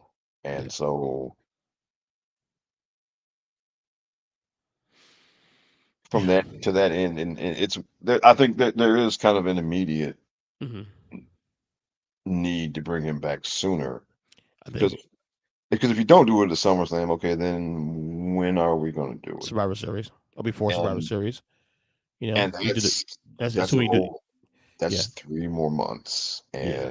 and And if you're saying it's a lull, you want even longer lull now? I mean, I don't know if the ratings reflect that. I haven't checked the ratings on Raw and SmackDowns. I can't say. But also, you do have moments coming up where, like, so you're going to have, obviously, USA, SmackDown USA begins next in September. You're going to have also Raw on Netflix in January. So you have moments between now and WrestleMania that you can inflection points, that potential inflection points rather, that you can probably bring them back at, you know. Um, but yeah, the lull, you want the lull to go longer than this? I mean, that's a bit of a risk. A bit of a um, risk, I guess. I mean, if the ratings reflect that, if the ratings well, reflect that, like they're not bad, but they're flat. And yeah, I mean the best way to describe them is flat. They're not, yeah, up from because and for the past couple of years they've been going up, you know, and mhm, so this year it's kind of flat since WrestleMania. And um, so I think if you don't do it at SummerSlam, then it's got to be, the premiere date for USA at the latest. mhm, Um, you can't wait until November. You can't because again, because then you're like, okay, then it's just what's Cody supposed to do? I mean, you're gonna because I mean, mhm. yeah, I just don't. They need him back, and you don't have to do it at SummerSlam, but you can't wait until Survivor Series. So Yeah, it's a little too long. you can't. It's So, just yeah, because then I mean, people, you do run the risk of people checking out then because then it's going to be like because then it's really like okay, we got 3 more months, mhm. you know. So I think, and look, if he doesn't come back at SummerSlam, there are people who are going to absolutely crap on that show, Yeah, no matter how good the matches are. yeah, Okay, if he doesn't, because there are a lot of people who have staked their whole you know viewing on him coming back at SummerSlam, and if it don't happen, there are going to be a whole lot of people like, man, this shit sucks. Okay. yeah, yeah. All right, let's get to the matches here. Next to 7 matches. All right, just go in order from what I see on Wikipedia here. First match is for the World Heavyweight Championship. Is Damian Priest, the champion, versus Gunther. Who wins? Um. Well, again, it's been kind of telegraphed that this was going to be Gunther's time. Um. So now the past couple of weeks they've done a good job of sewing on some doubt into it because for a good while, and we said it was a low because this thing with Gunther was one of the reasons because like ever since WrestleMania, everyone has just been kind of like, okay, he's going to win the world title at SummerSlam, right? Yeah. And it's just been so obvious or so telegraphed, right? That I mean, if it affects, to a degree, it affected, Damian Priest because like everybody's kind of looking at him like, okay, you're on borrowed time, dude. Um, but I think Gunther wins because yeah, Triple H rarely doesn't do the thing that he's made obvious he's going to do. So I think Gunther wins. Okay. Okay. All right. Next one here. We got Bailey, the champion for the woman for the WWE Women's Championship. Bailey versus Nia Jax. And here we go again, right? Because again, they've kind of telegraphed that the whole reason to watch this match is to see if Tiffany cashes in the briefcase. Mm-hmm. Um, and so Right. Mm-hmm. I don't know if she does it. She's definitely coming out. She's definitely getting involved in the match. Um, and I think one way or another, I think Bailey's not coming out as champ. Either Nia's going to beat her, or Tiffany's going to cash in the briefcase, Yeah. or she's going to barely escape, and beat Nia, and then Tiffany's going to cash in the briefcase on her. Yeah, I think one way or another, she ain't coming out of there as champ. So you taking Bailey? Oh, I'm just saying Bailey's not going to win. So Bailey's not going to win. Yeah, I don't know how it's, I don't know who exactly is going to either not. So Nia will win the match, and then whether or not she has the briefcase, whether or not she leaves the match as the champion is another story. So Yeah, so Bailey will lose the belt. Yeah, Bailey's going to lose the belt. Okay. How and which way it goes, I don't know, but she's Either definitely right, either Nia or the cash in or Tiffany cash in. yeah. Okay. All right. How about the other women's world title match? Liv Morgan versus Rhea Ripley. This feud's gotten pretty hot as of late. Yeah, and it's gotten right now everything's pointing towards somebody screwing Rhea over here. Yeah. Um, although may not be Dominic, might be well, Finn Balor is definitely a bad actor here. Um, he's going to do something. He's definitely going to betray somebody here. So it might be Finn and Dominic getting involved. Um, I don't think it's going to just be Dominic. I think so maybe Finn and Dominic, or it may just be Finn. But somebody is going to do something that could cause Rhea to not win the title. And I think there's value in Rhea being chase mode now, especially. Now she was out for injury for a little bit. You put her in Yeah. chase mode for a couple months, and have her bring back the belt. Probably, I mean, you can have her belt Survivor Series. I would say if you stretch out to WrestleMania, even have her chase. Stretch out to WrestleMania. Wow. Is that too long? I mean, dude, it's July, man. We're talking 8 months. I Oh, you mean, put a good feud behind her. This is a good feud. I mean, at the same time, Liv Morgan cannot hold the title for freaking hell another 6 and months. it's honestly, I know people call me a hater, but I mean, the bell rings, and and I don't think she's Brother, I'm with you. I was not big on Liv. I will say Liv is the heel. I'm buying it. until the bell rings. Sure, that's the problem. I mean, and look, I'm not saying she's look. I know. Look, I'm not saying she's okay. Okay, she's not bad. She's a mid-tier women's wrestler, though. I'm talking when the bell rings. When the bell rings, and doing that for stretching that out for 8 months, where she's got to have more matches and more matches and more matches you know um with different people and stretching that out for 8 months. I mean, man, I mean,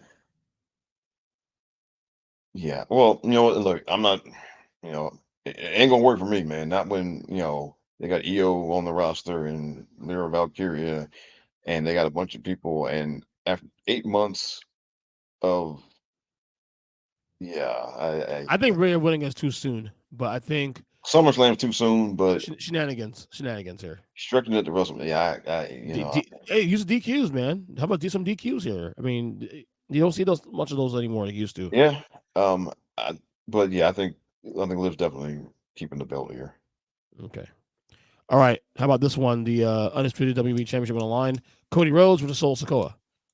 All right, Cody's not losing the belt. Right. I think this may be one. If Roman does come back, I think you're going to have about, this one where you're going to have all the run-ins and everything. Yeah. So I think you might get like a DQ finish or something, but Cody retains one way or the other. Okay, I'm with you on that one too. Also, all right. U.S. Championship. So, dude, all the belts are on the line here except for one match. Shoot. U.S. title on the line between Logan Paul and LA Knight. Has LA Knight cooled off now a little bit?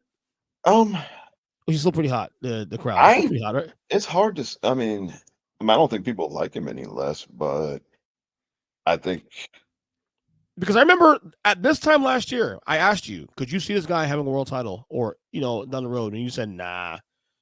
Well, a year later, I mean, I don't know. Well, I still feel the same way. Okay.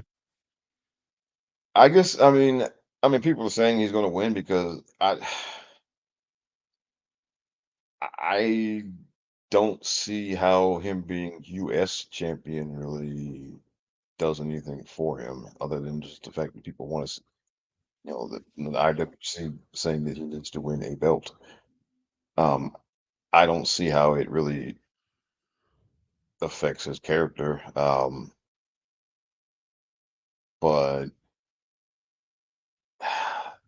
I'm gonna go out on a limb here and say that Logan hangs on here. Yeah, I'm there too. All right, for the IC title, Sami Zayn versus Braun Breaker. I'm still not cool with him, Braun losing at Money in the Bank. Because to me, again, if he wins it here, then this is again this is Triple H saving everything for Big 4 pay-per-views. Yeah.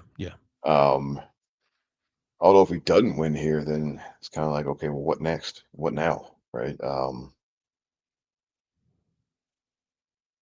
So I'm gonna go with him. I'm gonna go with him winning. With Sami? Oh, with Braun. I'm gonna say Braun. Oh, the new champion. Okay, so I'll change. And finally, the match I'm most looking forward to, that is CM Punk, the return of CM Punk versus Drew McIntyre, with Seth freaking Rollins as special guest referee. This has all shenanigans written all over it, definitely. Yeah, I think Drew wins, and I would love for them to run back the SummerSlam '97. Splitting the referee thing. Yeah, something similar. Brett and yeah, because that was one of the that is one of the best match endings. That's one of the best finishes ever. Club is real too. Club was like real, like fucking HBK and Brett hate each other at that point. That was peak of that really real rivalry. So yeah. So you know Brett had an extra hoogie. What do you call it? Extra to spin that thing. Yeah. for Sean. It would end up hitting of course Taker. So so I think it would be, to me, it would be great if they did a similar kind of finish. Yeah. So you got Drew winning. Okay. All right. One last thing to get you out of here. One last thing.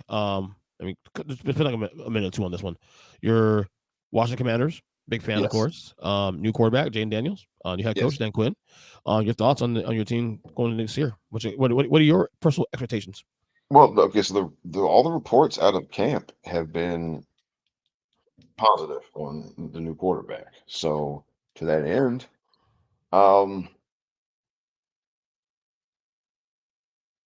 I think we'll be competitive. Now, the most important thing was getting Dan Snyder out of there. So now that's now we got Dan Quinn, head coach now. Well, you're removed that now. That's pretty cool. Yeah, it is. It is, man. Oh man. Yeah, yeah. I mean, it just. Oh my God, that guy was so bad. Just Yeah. the worst. Um, but another. I mean, I'm as far as a one-loss record. As long as we're competitive, that's really all I'm asking for is for us to be respectable and competitive. If we somehow sneak into the playoffs, great. Um, but just don't embarrass us every week. If be competitive, score points, and hoping that Daniels hope that he shows that he has the talent to be a starting quarterback. So So we say cautiously optimistic. 6 wins, 7 wins. I can live with 7. Yeah, 7 and 10. Okay. I can live with that. Yeah, I can see that happening. I think Jen Daniels gonna be really good. I don't know if he'll be like rookie of the year great, but he'll be pretty good. I think you'll see a future where like 1 year move from Daniel Snyder, new ownership group, of course, and new pieces there. I think you'll see the beginnings of a decent team moving forward this year. I do think so. So a lot of good energy come out of this team for the first time in so long. I will Yeah, say, yeah. but This it's gonna take time though. much more positive, and we are retiring Daryl Green's number this year. That's right, number 28. That's right. All right, brother. Long one today. Loved it. Yeah, Go man. ahead and then plug anything, any articles that you have written, any new Okay. podcasts. So as always, Mindless Wrestling podcast every week. Me, DJ, and Jason. And I did a special episode of my own podcast, Rob Genius podcast. Me and Ray Cash talked about the state of black wrestlers in WWE right now. Interesting. Um, You ready to drop it? Oh yeah, it dropped this morning. So Okay, good. go give that a listen. We'll do that tonight. We had a nice kind of free flowing conversation there, and because there's some murmuring going on right now because some of us are looking at some people, especially in light of like MVP leaving and Bobby Lashley. So he is gone. I mean, his contract is not. I think it's not. It didn't end officially, Right. but he has given all indication he's out. And And Lashley definitely gone too. I mean, I heard rumors about him leaving, but nothing definitive yet. right now the expectation is that he's not resign. He's not going to resign. That's crazy, right? Yeah. So in light of that, and there's some circles where there's some murmuring going on right now, like okay, Triple H, what are we doing here? Yeah. What's going on, brother? And the fact that like Omos is in witness protection, and yeah, I mean, look, there isn't like any full on outrage just yet, but some people are, I mean, there, some circles, there are some people starting to look around like, okay, what exactly are we doing here? Yeah. Something to keep an eye on, definitely. Yeah, yeah, and I'm a firm believer is you stay on people's neck when it comes to that issue. Yeah. I'm with you on that. No, I'll listen to that episode tonight. In fact, I mean, I just popped on my phone, so I'm definitely going to check it out. Rob, thank you as always for coming on the show. Thank you, man. Always a pleasure. You got it, brother.